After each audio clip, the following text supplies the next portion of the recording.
Le Grand Matin Sud Radio, 7h-10h, Maxime Liédot.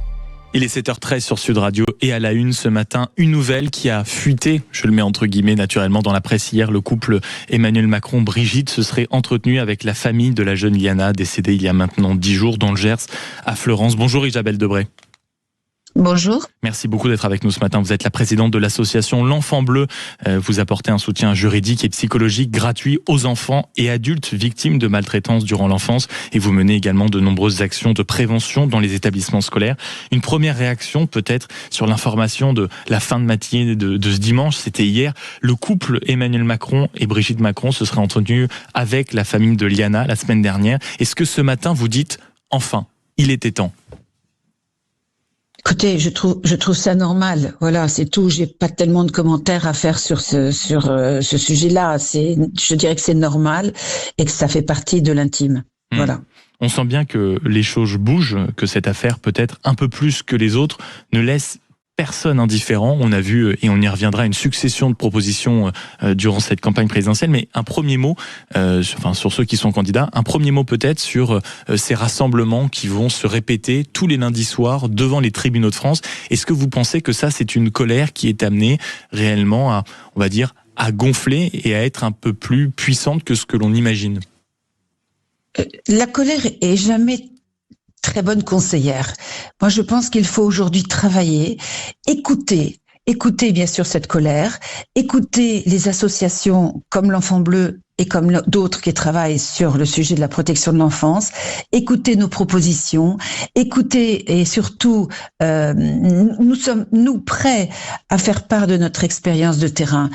L'Enfant Bleu existe depuis 1989. Moi, je n'y suis que entre guillemets depuis 1992, donc ça fait 34 ans. On a une expérience de terrain et on est prêt à la faire partager à nos dirigeants, à nos législateurs. Et d'ailleurs, l'Enfant Bleu fait un gros travail de plaidoyer.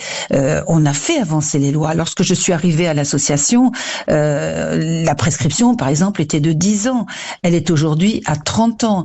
Donc ça bouge, les choses bougent. Isabelle, il y a des choses qui ont été faites. À l'instant, il faut qu'on vienne chercher notre expertise. On peut faire avancer les choses avec les dirigeants. Ça veut dire que jusque-là, vous ne l'étiez pas tellement écouté ? Oui, mais pas suffisamment. Je vous donne un autre exemple. L'Enfant Bleu a publié un livre blanc en 2023. C'était le 2e livre blanc, avec 23 propositions. Une des propositions résonne énormément aujourd'hui. C'est une proposition où on demandait l'ouverture d'une enquête pénale sous 3 mois à compter du dépôt de plainte d'une victime mineure.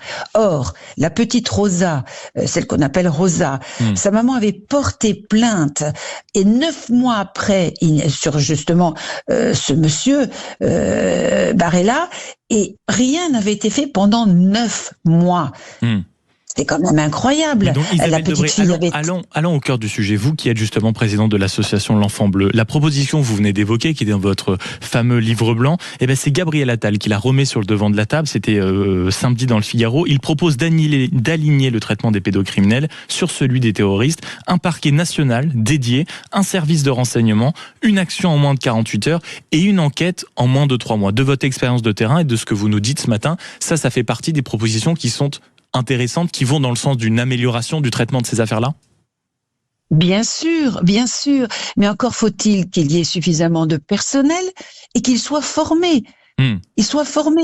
Et aujourd'hui, on le sait, nous avons en France 4 fois moins de procureurs que dans la moyenne nationale et 2 fois moins de juges. Et on manque d'OPJ. Oui, j'ai dit quoi ? La moyenne nationale. Pardon. Non, la moyenne européenne, excusez-moi.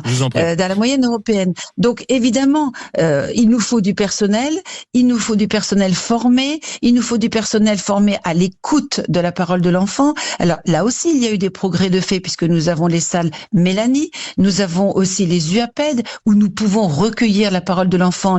La parole de l'enfant est enregistrée de façon à ce qu'il n'ait pas à répéter toujours son histoire qui est quand même dramatique. Donc il y a eu des choses de fait, mais pas suffisamment. Et encore une fois, quand le président de la République dit que c'est pas un problème de personnel, oui, bien sûr, c'est un problème de personnel. C'est-à-dire qu'il a balayé peut-être beaucoup trop rapidement ce que beaucoup appellent encore aujourd'hui un manque de moyens. Pour vous, il y a une question qui est fondamentale, qui est le manque de moyens.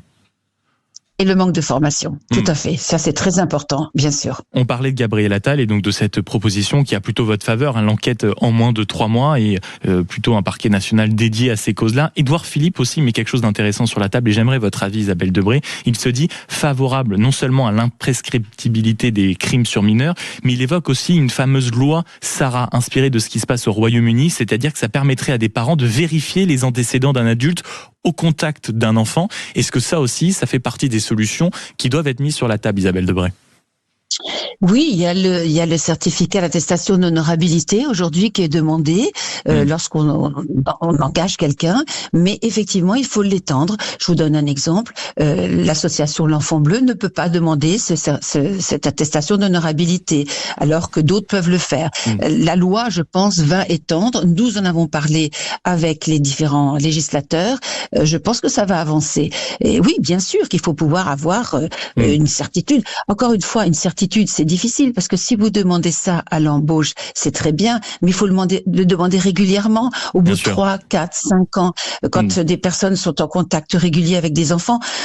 Qui sait s'il ne passe pas à l'acte à un moment ou à un autre. Donc il faut vraiment surveiller. On sera jamais sûr à 100%, mais enfin essayons quand même de limiter toutes ces agressions.